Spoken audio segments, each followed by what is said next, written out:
جناب ایشان فرمودن که مولوی صاحب تحت تاثیر رفته و امروز تناست. اگر این علم به حرمت از این مسئله داشته باشه که 1000 عالم دیگر هم برای جمع کنیم باید حرام خودش بگویم و اگر علم نداشته باشه هم باید مثبت مسئله خودش شود. ما هم امیال سائل هستیم، ما تانوس استدلال با جناب نمیگویم. ما من حیث سائل هستم، ما میپذیرم، کل ما میپذیرم حرام تثبیت کنه، چرا که جنجال از بین برود. این جنجالا این شکردره را و این وطن در بدر کرده.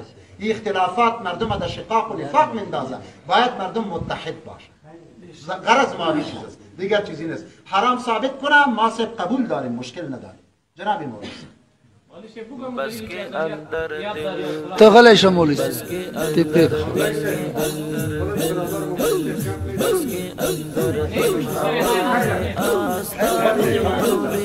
میکن سامی باشین بس لذت روح و روانم داستان اولیاء داستان اولیاء داستان اولیاء بس که اندر دل بس که اندر دل هوای آستان اولیاء آستان اولیاء آستان اولیاء لذت روح و روانم داستان اولیاء داستان اولیاء داستان اولیاء زود و تسلیم شو با سلطان بایزید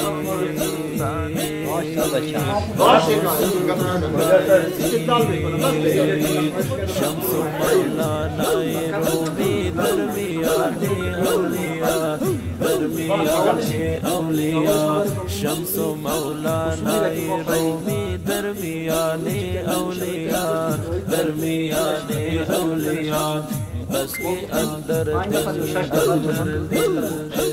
بس که اندر دل هوای آستان اولیاء آستان اولیاء آستان اولیاء لذت روح و روانم داستان اولیاء داستان اولیاء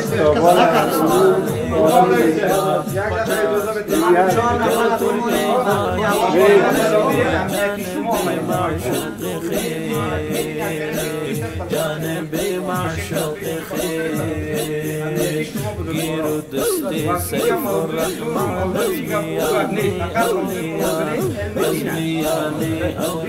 و غیر از یک نفر دوم که تو قرضدارم نیست. اگر مفتی صاحب هست مفتی صاحب میگی نیست خود مولوی صاحب تفریز خودت میفهمم اون کار که از لکارت قرضدار بس که اندر دل هوای آستان اولیاء آستان اولیاء آستان اولیاء لذت روح و روانم داستان اولیاء داستان اولیاء امروز تعداد از اینها زیاد است. تو میگویی که مثلا من کم هستم. این به استدلال شروع کرد. یک دقیقه متوجه هر خیر وقت داد مولوی صاحب محترم مرا که من اجازه گرفتم اجازه گپ زدن مینی اگر امروز توانایی استدلال در مقابل مولوی صاحب مقابل مولوی صاحب اینا به نمایندگی مولوی صاحب محمد گفت که ما به نمایندگی یک شاگرد خودم میخیزانم میتونه به همراه از این آدم استدلال بکنه و گپ بزنه و بحث و مباحثه بکنه. بازم اگر تو توانایی نداری به حضور نمی مجلس روز دیگه اینا میتونی به خوش خودت تعیین بکن و صاحب ما علما را میطلبیم میشینیم گپ بزنیم. جناب مولوی شما بسیار گوش بگیرید دیگه کس گپ نزنه هیچ کس حق نداره مرا گپای مرا مثلا قبلا گفتم که خیلی حساس یک عالمی که حلال و حرام نمیشناسه و این مسابقه رسیده میتونه که مقتدا و رهبر اسلام حرام باشه. جناب مولوی صاحب وقتی که حرام گفته ما قضیتی و جنگ نداره، مشاجره نداره. آیت قرآن خان ازمی آیت استدلال کنه که حرام باشه ما میپذیریم، ما میریم، گپی نیست. ضرورت به این نیست اگر من در شکردره نمیبودم از دیگه جای آمدم مداخله میکردم باید بود مثلا در سر ما بیاد ای چطور است ما همشه اگر امی را بپذیرم یعنی مثلا حرام است به ما ثابت کنم از امی کل مردمی که طالبان کردیم که مستحب است ما بعضی های میکنم و معافیت میکنم چقدر به ما اجابه جناب مولوی صاحب که حرام گفتن نوشته کرده در مدعات تبدیل نامده در این خط کسی دست زده نزده کاغذ موجود پیش ما مردم نبود، پیش مردم سلیمان بود، پیش خوجه سیبا بود. آن جناب مولوی صاحب فقط اینجا استدلال کنه که حرام است، این خو یک گپ روشن است، حرام مشخص است. ما استدلال میکنم برایش، ما دلیل یاد میتم. ببینید رسول علیه السلام میفرماید، حدیث متفق مسلم به بخاری است، الحلال بین والحرام بین و بینهما امور مشتبهات. این صحیح ترمذی در پیش روی ما قرار داره. حدیث اعظمی میخوانم الهش کو مولوی صاحب کنه بس باش. مسلم هم داره، بخاری هم داره، ترمذی هم داره، ابن ماجه هم داره، صحاح سته می حدیثه که من میخوانم. رسول علیه السلام میفرماید که حرام مشخص است و حلال مشخص است. اگر از این مشخصه که رسول علیه السلام میفرماید که حرام مشخص است ما خبر نداشته باشیم از اینکه جرم بزرگ در کجاست. مولوی صاحب مهربانی بکنید فقط به حرمت استدلال کنید. یک با اجازه شما اجازه است. خب وقت ضایع میشه. یک چیز ولا طاعت کنید. این چی نکنید. این امیر مولوی صاحب گفت مولا بکشه. ببینید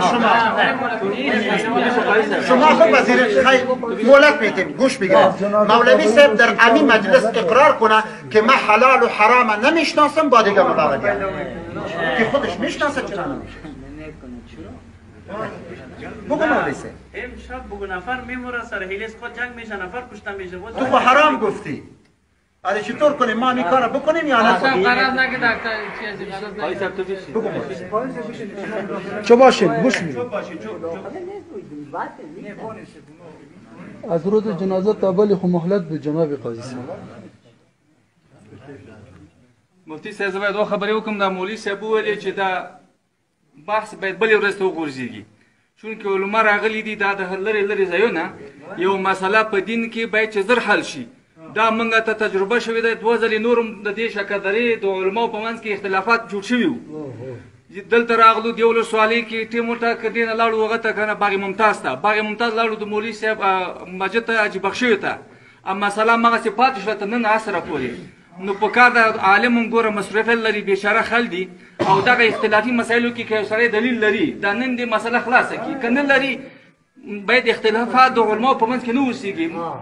نو دغه اوس دین چې دی دا خو د سړي په سینه کې چې اوسېږي په 50,000 یا 500 یا 100 کسانو مقبره کې ویلی شي هر عالم زمونږ ورور دی که نه زمونږ ورونه دي ورور د ورور په مقابل کې ښه خبره کولی شي. اگر مولوی صاحب که د مقابل مفتی صاحب گپ زده نمیتونی یک مولوی صاحب دیگه مشخص کو که در زمین جا بشینیم ما چپ میشینیم اگانی دعا میکنیم که دیگه ای اختشاشات و اختلافات نباشه. صحیح نیست امیر صاحب؟ خط نمیشته کنیم که رواز چی دعا کنیم؟ مولوی صاحب تو آرام باش. ما را بانیم دا گپ که گپ به انتها برسد دورا داره. مولوی صاحب دورا داره. یا صاحب به ما حرام ثابت کنه ما قطعش تصدیق میکنیم یا روای ما را بپنداره امضا میکنیم میریم.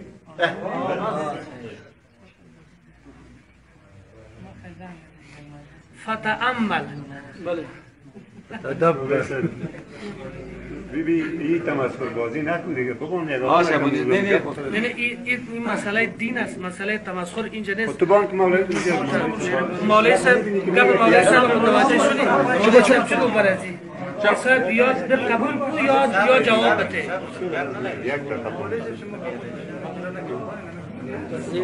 خودتان بفرمایید جناب مولوی صاحب جرأت کنید تان والله العظیم اگر کس به طرف شما به تعصب یا به نظر بد اینجا سی کرده بتانه کی هستی جرأت تو امجنس ما هستی این مشاجرات از امو وقت تا دوام داره تا امروز.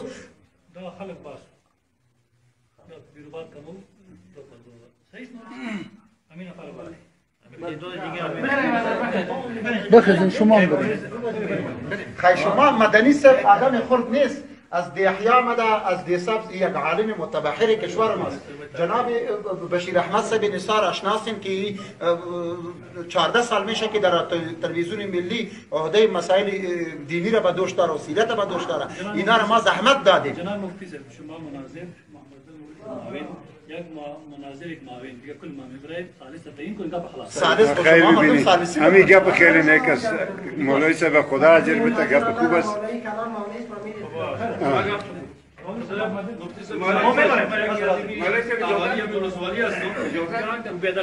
باش کین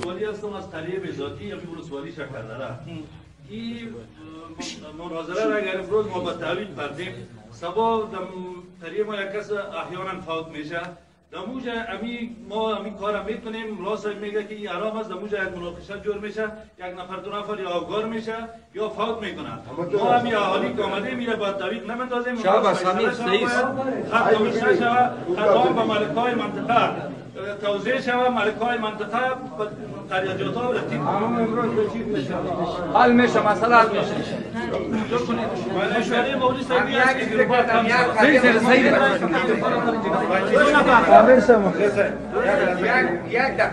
در تشریفی خودم یک قریه که ما گشتیم و سر جنازه ها رفتیم، سر جنازه ها رفتیم، سر یک مسئله بسیار پیچیده شده. میگم در قریه ما سر جنازه رفتیم، از برادر مسلمان اتفاق کرده رفتیم. در هر قریه سر یک گپ خیلی پیچیده است که اینه اسقاط که دوابینش پای پول میمونند. امی حلال است، حرام است، امی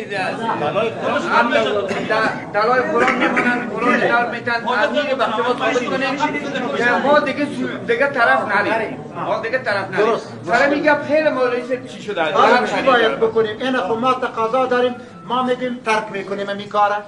ما قبلا بسیار حرفای دینی را اصولی را گفتم که جناب عالی هیچ ملا تانوز نگفته که الاسقاط واجب است.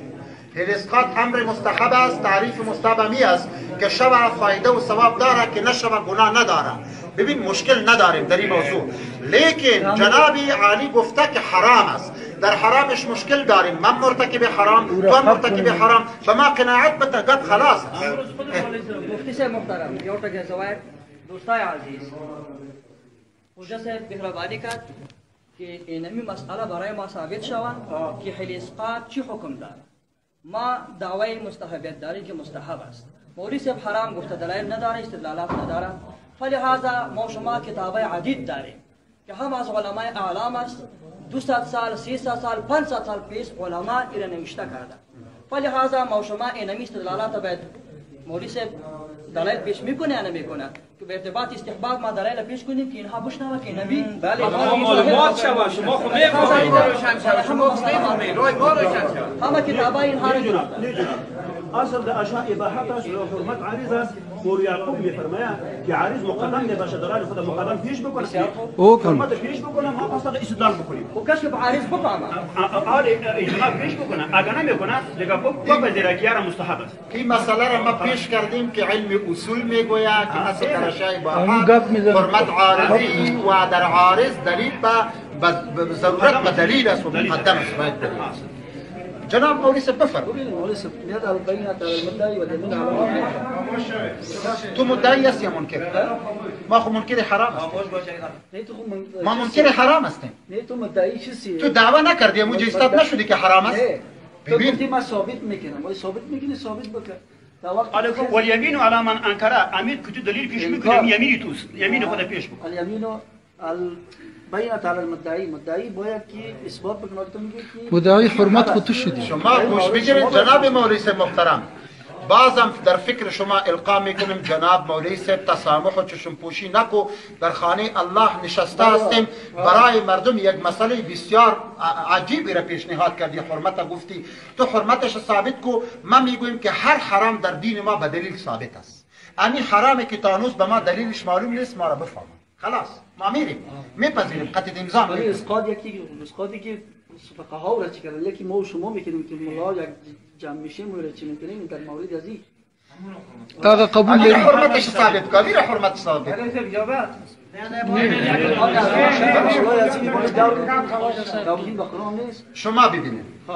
شما ببینید چیزی که در مدعایتان نوشته است حیله اسقاط است. این مسئله بعدی است که آیا قرآن وضع شوه یا نشوه. ببینید چرا نوشته نکردی مروت؟ چرا اینجا امضا کردی؟ نه قربانت در می سر قبر که خیستی و گفتی در مقابل ازی ما گفتم که ما 4 اصول داریم. یعنی میگه پزدم اول 2 3 بالاخره دیدیم که مردم سر صداش هم تو بودن. 4 اصول هم بیان کردم. یکی قرآن است، یکی سنت است، یکی حدیث است، یکی اجماع است، یکی قیاس است. نمی 4 اصول هم بیان کردم بالاخره مردم سر صدا که دعا کنیم. خب گوش بگی. دیگه سوال دارم. امی یک حیله اسقاط است که ما شما میکنیم، یک حیله اسقاط است که فقها گفتن. برو در قرآن امور ثابت کن که فقها گفته باشه. در قرآن است؟ در حدیث است؟ نیست. بس عالی صاحب تو رو به کجا بردم؟ خوب متوجه باش برای الفاظ. جناب عالی حرمت ثابت کن. اگر حرمت فقها را ثابت میکنی هم به ما بگو، اگر حرمت ما را ثابت میکنی هم به ما بگو. یکیش ثابت. حرمتی که ما میکنیم او هم حرام بودنش ثابت کن. اگر فقها که کرده او هم حرام باشه او هم بگو. ما که استدلال میکنیم خواهد فقها میکنیم. اگر فقها را نمیکردیم مولا خوری از کم خود جور نکرده. با قواعد مناظره علم بکار است مفتیسه. ما خوب عالی خوب گپ از گپ تیر.